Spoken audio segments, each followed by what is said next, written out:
In brightest day, in blackest night, no evil shall escape my sight. Let all those who worship evil's might beware my power, Green Lantern's light.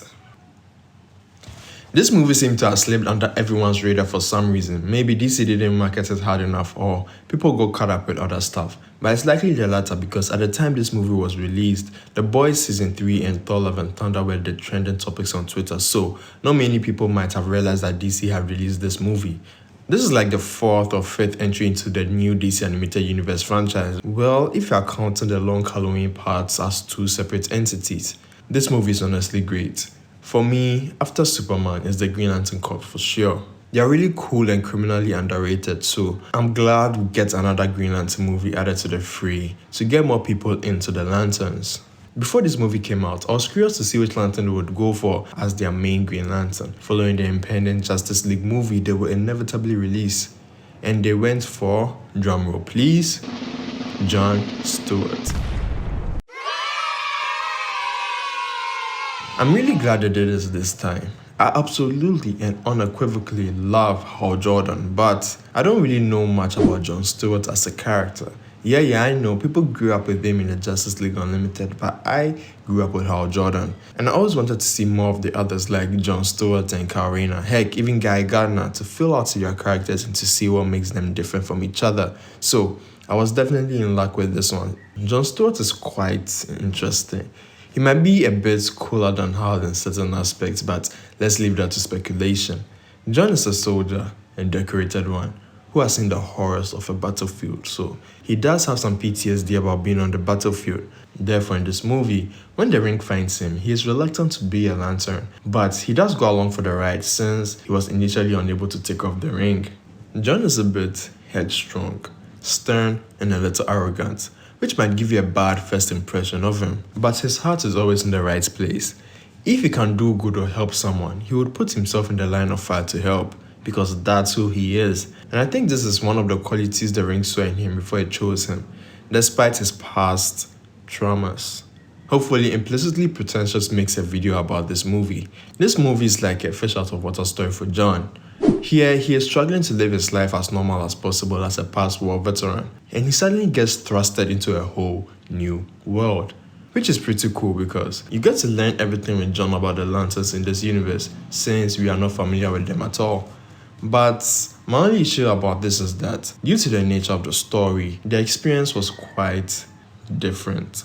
See, in this movie, the Guardians are dead due to the war that was happening in the far side of the galaxy, so John wouldn't have any essential interactions with them. Thankfully, Hal Jordan exists in this universe and is known as the greatest lantern in the entire galaxy. Let that sink in for a second. So obviously, I was proud to see my boy, my LG, with some respect on his name. Gangsta shit, nigga! Moving on.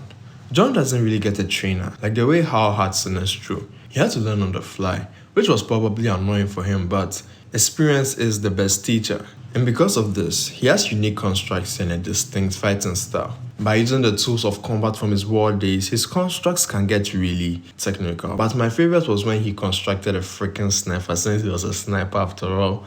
When I watched the Variant Comics History of episode about John Stewart, he did mention that in the video, which I thought was really cool since they brought that in here. They don't really mess with this universe, huh?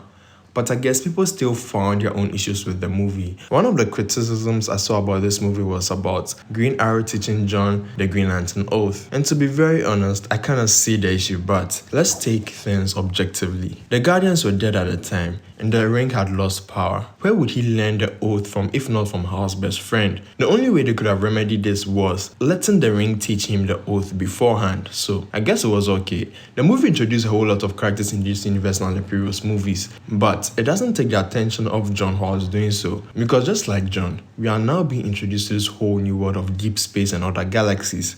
We follow John and Green Arrow as they get caught up in the war between the Iranians and the Thanagarians, while on their mission to solve the mystery of the disappearance of Hal Jordan and the destruction of Oa. While on this journey, we get introduced to Shayera Hal, known as Hal Girl, and Adam Strange.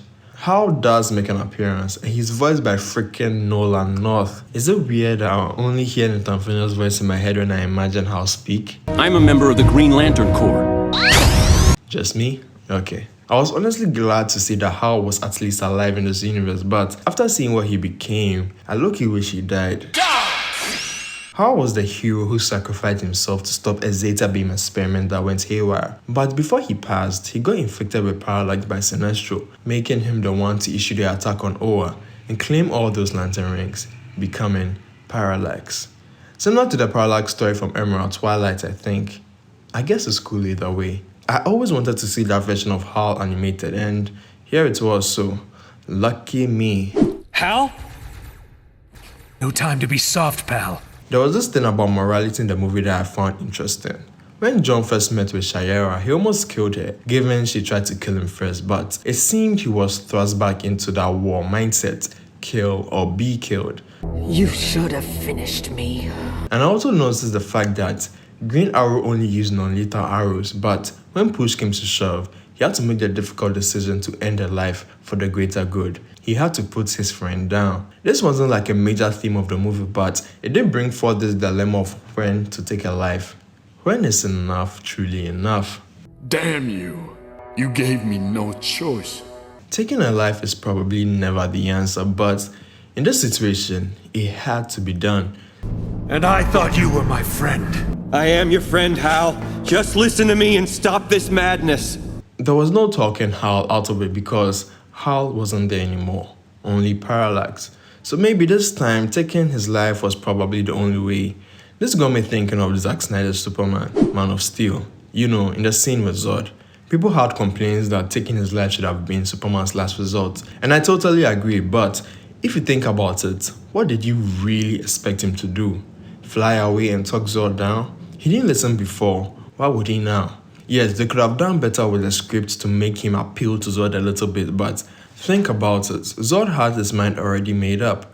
Comparing that scene to the Man of Tomorrow, where Superman actively refused to fight and made a conscious decision to appeal to Parasite instead, I totally adore that scene, but what if the man within the monster was gone? What would he do then?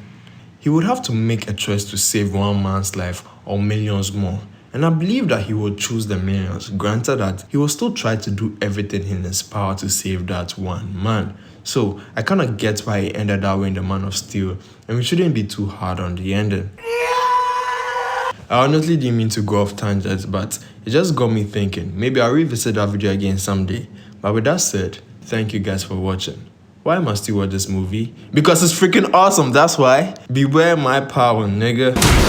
Anyways, don't forget to like the video. Let me know who your favorite Green Lantern is down in the comments, and subscribe to my channel if you haven't. Be sure to check out this video about the Flash and the GSA right here, and I'll catch you guys in the next one. Always remember to keep moving forward. Of all the hokey, lame ass things.